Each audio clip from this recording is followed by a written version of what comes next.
All right, hello everybody. In this video, we're going to talk about how to use the Shoreline library, and in particular, Academic Search Complete, which is the search engine that I prefer and the one that I often suggest. So you may be familiar with the Shoreline homepage for the library. It looks like this. And some people will use this little search bar here where it says search the library. And that's good. That'll give you, books and all sorts of things. Uh, but for our purposes, since we're going to be doing, in-depth research, what I would suggest is this tab that says research, and then the very first option, which is databases for keyword searches. I cannot talk this morning. Okay.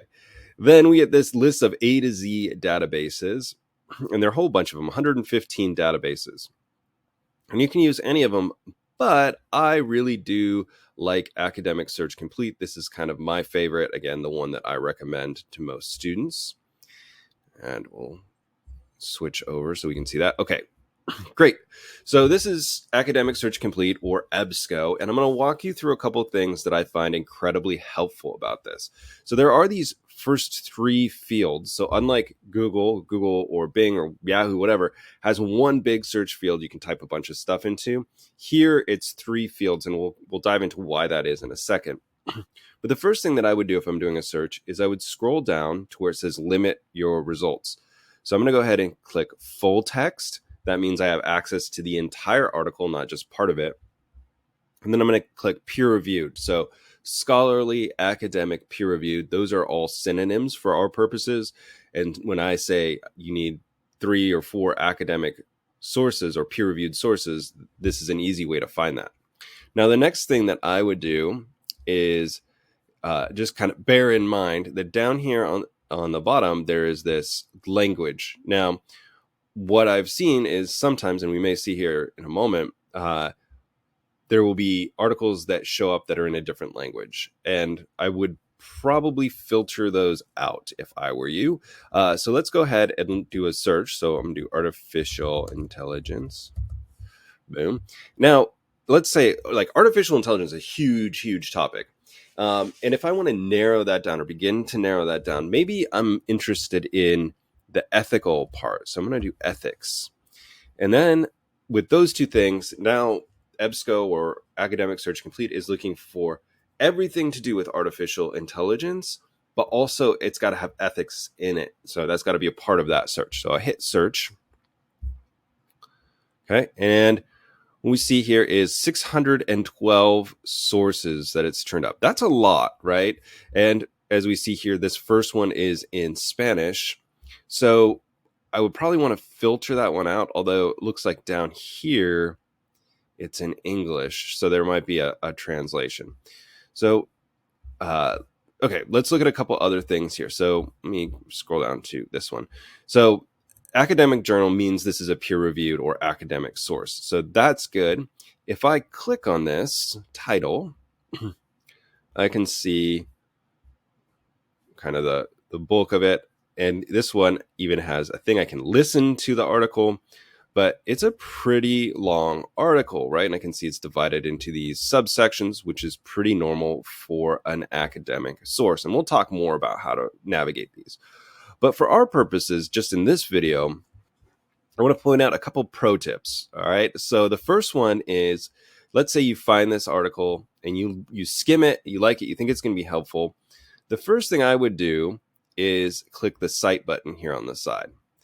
Now, if you go down to where it says MLA, 9th edition, 8th, 9th edition is fine, and copy and paste this into your research log or wherever you're keeping track of your sources, now you've already got the works cited. You don't have to use EasyBib or something else like that, although those are also good options. So once I've copied and pasted this, the next thing that I would do is click this permalink thing here. Now, the permalink is a thing that's going to take you back to this exact article. If you just take the URL from up at the top of your web browser, it will not take you back to this article. And that can be incredibly frustrating if you've spent a lot of time trying to find an article. Okay, so citation, shortcut, and permalink. So let's go back. All right. Now, there are a couple other things that we can do here to going to adjust our research. So let's say, so it's 612. Let's say artificial intelligence and ethics, but I don't want anything that has to do with businesses. So what I can do is I have these three options here, and, or not. So and is what I've done here, and combines it. So it's got to look for both artificial intelligence and ethics, both of those ingredients. Or, just as it sounds, it's going to look up for one or the other of those terms. Not means I don't want the term business. Now let's see what happens. So I've got 612. Let's search here. Okay, so I dropped down to 573. Now, before I show you a couple other things, let's change this. Instead of artificial intelligence, let's look up AI. Let's just see what happens here. So 573 sources, 597. Okay, instead of business, let's get more specific. Let's say marketing. 622. So the sort of moral of the story here is just changing from AI to artificial intelligence and marketing, from business to marketing, that does change the results that I'm going to get. So the more that we kind of play around with things, the better. Now, there are a couple other things that we can do here. So if you see down here on the left-hand side, there's a little slider that has from to, so it has a publication date. Now, what I'm going to do, because it's artificial intelligence, I want new stuff. I'm going to look maybe in the last 6 or so years. And let's see what happens. Drop to 504. Now I can do some other things. It's right now looking for all results. Let's do just academic journals, right? So what I'm doing again is I'm just filtering, I'm adjusting things to see what I can find. All right. Now a whole other video could be and will be covering how to read these things, how to interpret them, but the basics of finding academic sources as opposed to popular sources, the scholarly ones, again, if I find it in here, I'm pretty sure that it's trustworthy, especially if it says academic journal over here. All right. So let's just recap a couple of things.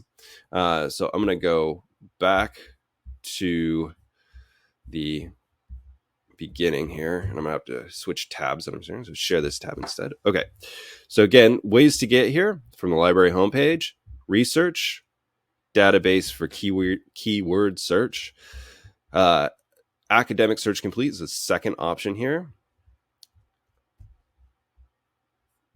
Oop, I gotta switch tabs.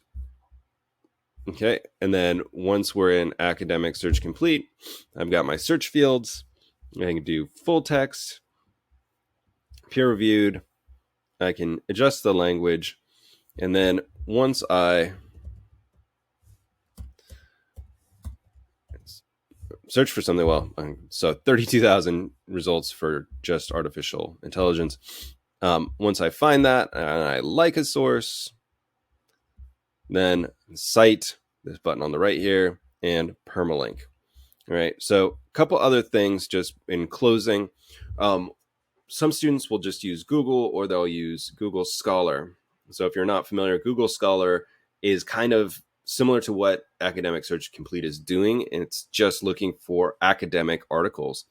Now, the problem with that is that you will sometimes hit what they call a paywall, which means you could see that there's an article there, you just can't actually read the article. It's kind of like having a Netflix or seeing what's on Netflix without having a subscription. You can see all the cool stuff, you just can't watch anything. So that's one of the reasons I avoid Google Scholar. In Google in general, you're probably going to get more popular sources than your academic sources. All right. So I think that this is a great tool, Academic Search Complete, one that I would suggest you at least kind of playing around with, getting familiar with. And if you do have any questions, comments, concerns, jokes, memes, or recipes, please let me know, and I'll talk to you all in the future.